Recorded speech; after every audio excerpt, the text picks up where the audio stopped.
जब भी कोई बड़ा साम्राज्य गिरता है तो असली खेल राजा के हारने के बाद शुरू होता है। मुगल सल्तनत का पतन औरंगजेब की मौत के साथ ही शुरू हो गया था, लेकिन उसके बाद जो तख्त भाइयों और वजीरों में खून खराबा हुआ, उसने उस पूरे साम्राज्य को मिट्टी में मिलाने का काम किया। बहुत कमजोर तो कर ही दिया था। क्या पश्चिम बंगाल में तृणमूल कांग्रेस भी ऐसे ही मोड़ पर खड़ी है? पार्टी चुनाव हार चुकी है। ममता बनर्जी अपना खुद का चुनाव हार चुकी हैं। जिस तृणमूल की तूती बंगाल में बोलती थी एक एक कोने में, उसके झंडे अब कचरे के ढेरों पर नजर आ रहे हैं। ममता के सीएम रहते पूरी पार्टी एक सुर में गाती थी, लेकिन क्या आगे भी ऐसा ही होगा? जो 80 विधायक जीते हैं, उनके बीच एकता कितनी मजबूत रहेगी? क्या वर्चस्व की कोई नई लड़ाई देखने को मिलेगी? और सबसे बड़ा सवाल ये कि पश्चिम बंगाल की जो आक्रामक राजनीति है, उसमें एक पार्टी के तौर पर तृणमूल कांग्रेस अपना वजूद कहां तक और कब तक बचा पाएगी? आइए इन सवालों पर गौर करें। ममता बनर्जी ने जरूर कांग्रेस से टूटकर पार्टी बनाई थी, लेकिन ये बात निर्विवाद है कि उन्होंने लेजिटिमेसी जो कमाई वो जमीनी संघर्ष के जरिए ही कमाई। जेन्युइन सक्सेस थी। उन्होंने सड़क पर उतरकर, लाठियां खाकर और वाम शासन के खिलाफ एक लंबी और खूनी लड़ाई लड़कर अपनी पार्टी को एस्टैब्लिश किया था। लेकिन इसी तृणमूल कांग्रेस ने पश्चिम बंगाल के पॉलिटिकल कल्चर को बदलने के लिए कुछ नहीं किया।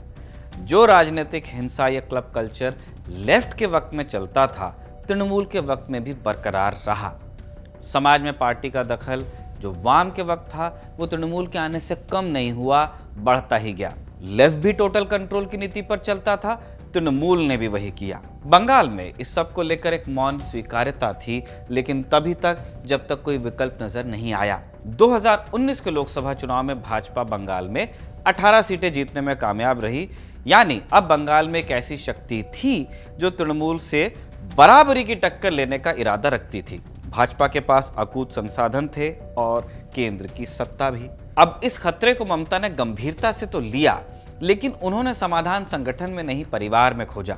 ममता बनर्जी एक स्ट्रीट फाइटर नेता हैं। सूती साड़ी और पैरागॉन चप्पल पहनकर सड़कें नापने वाली लीडर हैं। और तृणमूल कांग्रेस में उनकी तरह तमाम ऐसे नेता हैं जिन्होंने नाम और पहचान कमाने के लिए इसी तरह संघर्ष किया है, जिन्हें लगता था कि मेहनत का फल उन्हें मिलेगा।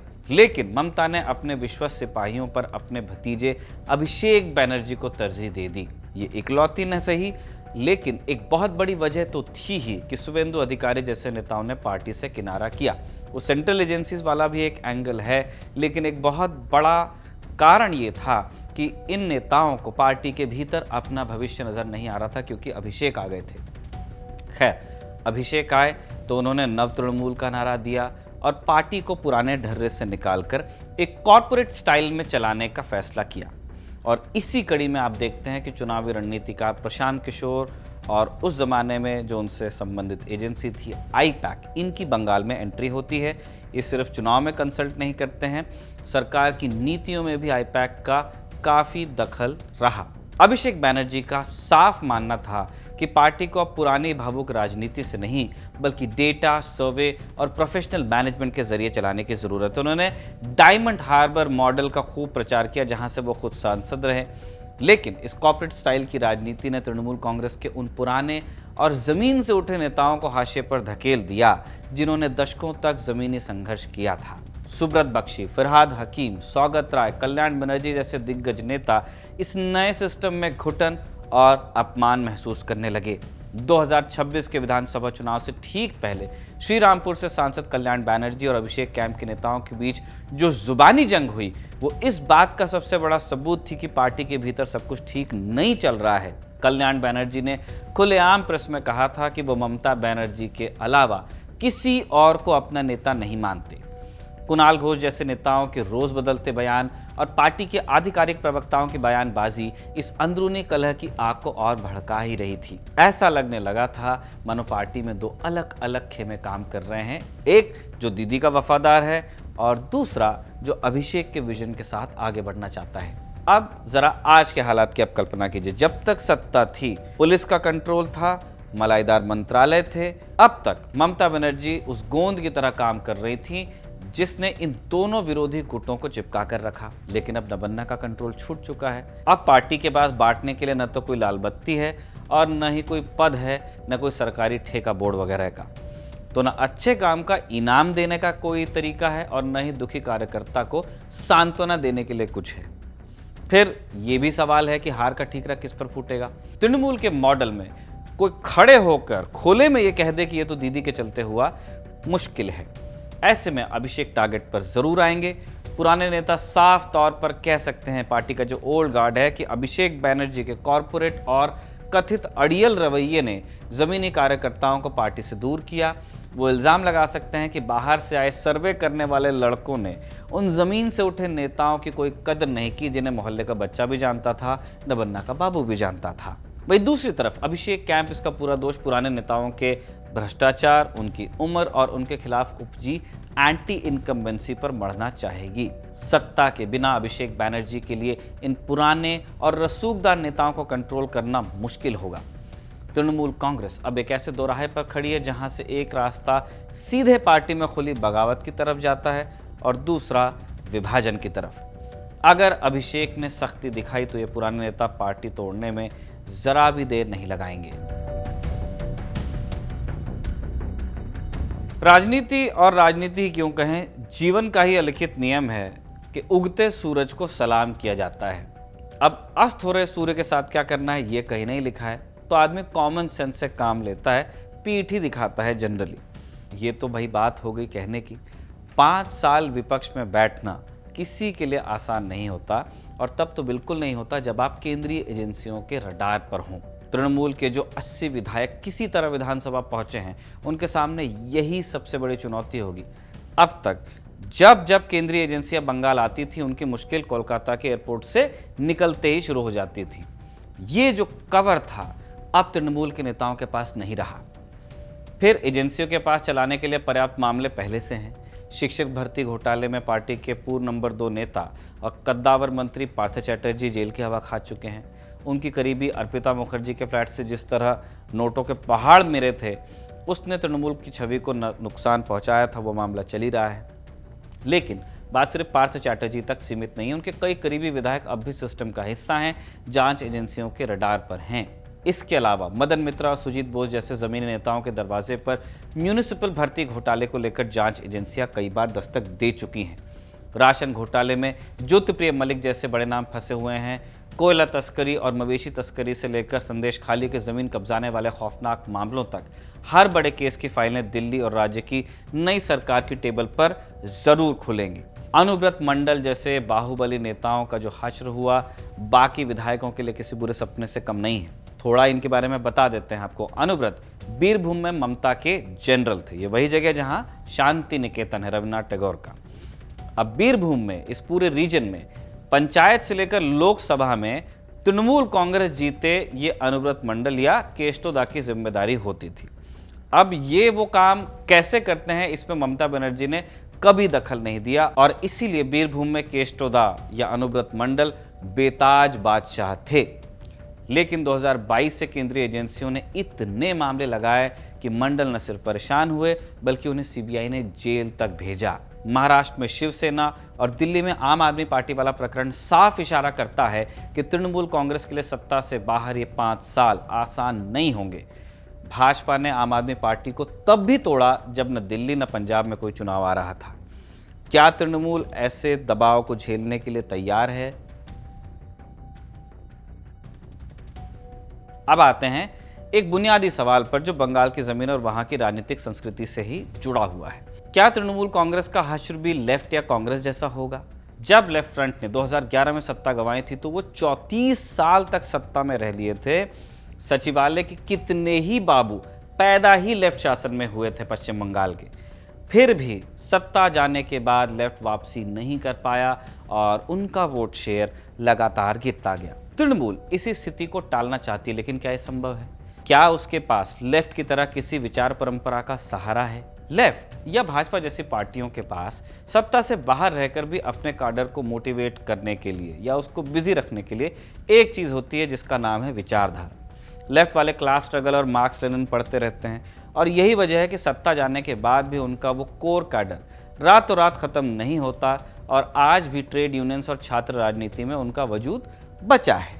भाजपा पे आइए, जब ये आउट ऑफ पावर होते हैं तभी भी हिंदू राष्ट्र की आस में अगले चुनाव का इंतजार करते हैं। लेकिन तृणमूल या आम आदमी पार्टी के पास अपने काडर को व्यस्त रखने के लिए ऐसी कोई चीज नहीं है। राजनीतिक विश्लेषक साफ मानते हैं कि तृणमूल का काडर किसी वैचारिक निष्ठा पर नहीं बल्कि लोकल क्लब और सिंडिकेट कल्चर पर ही टिका है। पॉलिटिकल साइंटिस्ट द्वैपायन भट्टाचार्य ने अपनी किताब government is practice democratic left in a transforming India में इस सिस्टम को बहुत बारीकी से डिकोड किया है। उन्होंने इस पूरी व्यवस्था को पार्टी सोसाइटी का नाम दिया है।